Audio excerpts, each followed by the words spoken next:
Hi, I'm Teri Anne Stanley, and I'm here for Romance Author StoryTime. And I'm going to read a little excerpt from my most recent release, Lucky Chance Cowboy. And in Lucky Chance Cowboy, Emma and her granddad are on their way to the family ranch where her brother Adam is starting a service dog training program for veterans.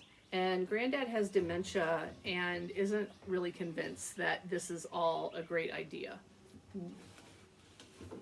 Huh. Why do you keep fiddling with your ear? Granddad asked now.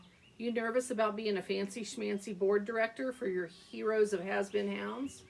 Emma jerked her hand back to the steering wheel so fast she nearly delobed herself. I'm not nervous.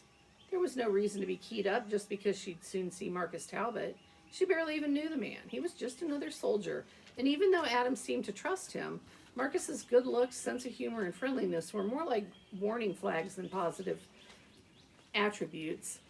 Ever since she'd first run into him at that Dairy Queen the day he'd rolled into town, she'd known this one was trouble and tried to avoid him as much as possible.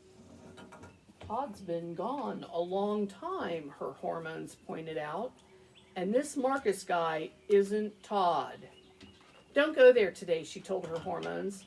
There's too much to do in the now to be mucking through the past. Hey, we're here.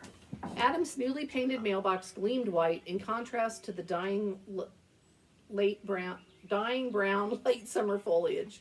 A small sign hanging below the mailbox read, "Welcome to Big Chance Dog Rescue." I remember this place, Granddad announced, a happy surprise in his voice as the lane opened into the farmyard.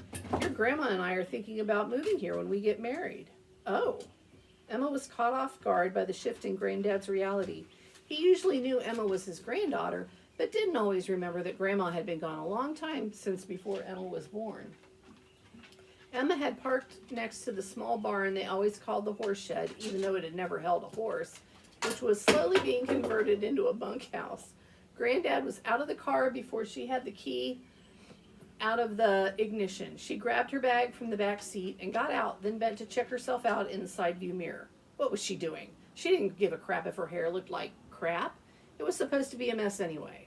The tinted lip balm she ran across her mouth was only to keep the Texas sun from frying off a layer of skin and to give her non-purse hand something to do besides twist her earring while she didn't look to see if Marcus was anywhere nearby. You look fine, Lizzie said, making Emma jump. Don't creep up on me like that, Emma laughed around her surprise. Who are you? Granddad asked. I'm Lizzie, remember? I'm Adam's friend. I'm Emma's friend from school, and I'm Adam's girlfriend.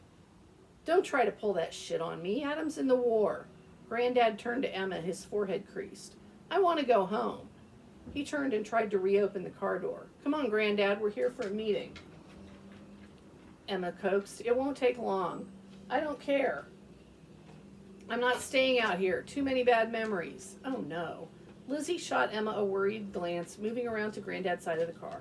Not only did he have time shifts, but sometimes he got scared or worried about random things, and often there was no way to help him settle down.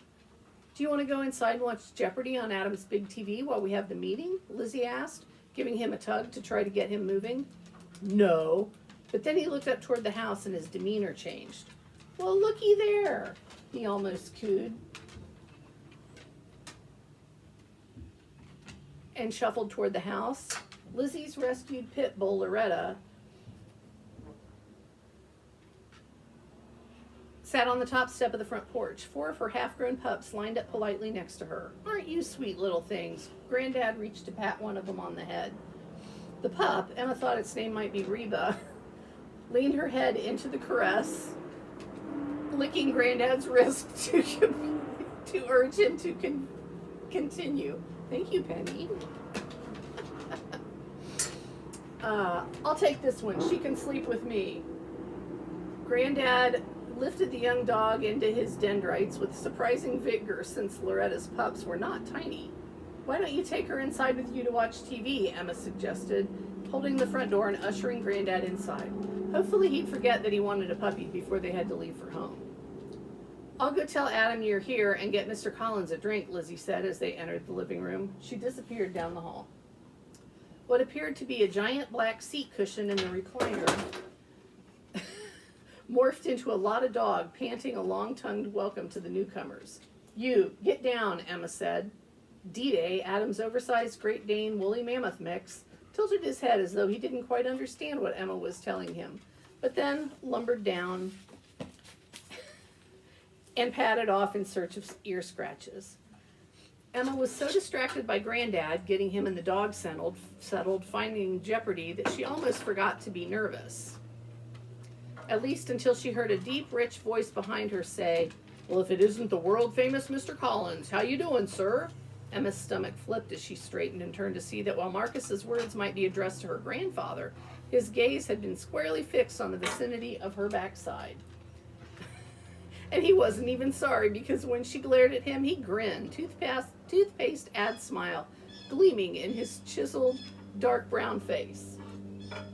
Scooch this way a little bit, honey. So much trouble. Are you that Granddad, oblivious to Emma's discomfort, said, "Are you that Mark fella that Adam wrote home about? What are you doing here? You're not AWOL, are you?" Without missing a beat, Marcus said, "Yep, I'm Marcus. And no, I'm not AWOL. I got hurt a few months back. I guess Adam didn't remember to let you know about that, huh?" "No, I guess not. He's busy fighting them terrorists, you know." "He's good at that," Marcus said, nodding. Emma was always amazed at how smoothly Marcus dealt with Granddad. Even she fell out of step when Granddad had an obvious time slip, and she was with him more than anyone. Marcus, however, just rode the conversational wave with him as though it was all smooth sailing. "What happened to you?" Granddad asked. "I had a run-in with a bomb. No big deal, but a few of my vertebrae got knocked out of whack, so they want me to lay up here for a few more months. It's a free vacation, so I figured, why not?" Emma felt her lips compress and eyed him skeptically. The man had no shame. He was in perfect shape. Any injury he'd suffered had to have long since healed.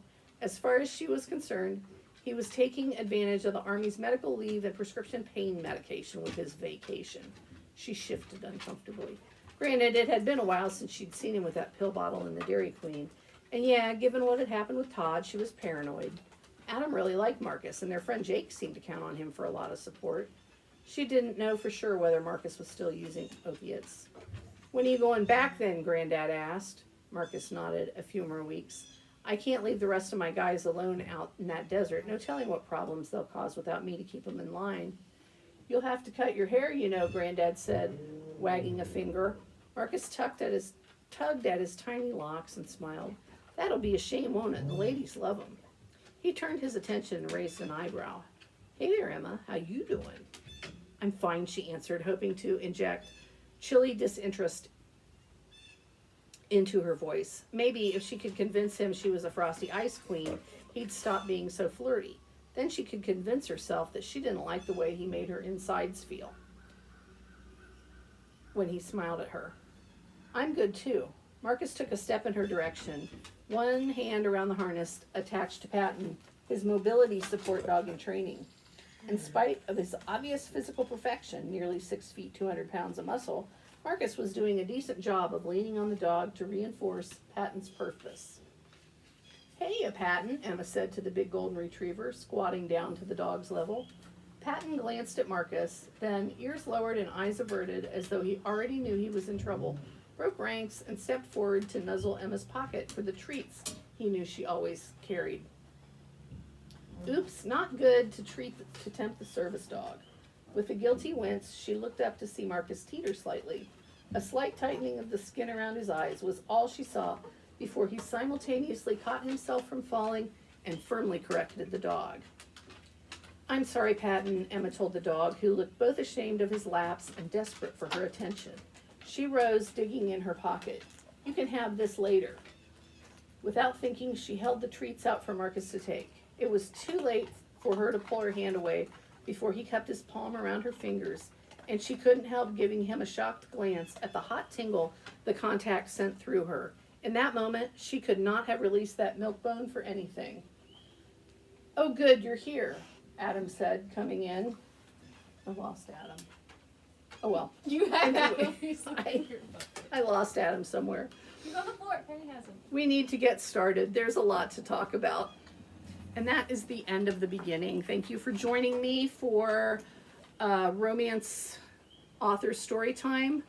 Remember that Lucky Chance Cowboy is available in all of your major retailers, wherever you buy books. This has been a production of the Stanley family. Thanks, Karen, my favorite daughter. Have a great day. Wash your hands. Don't touch your face.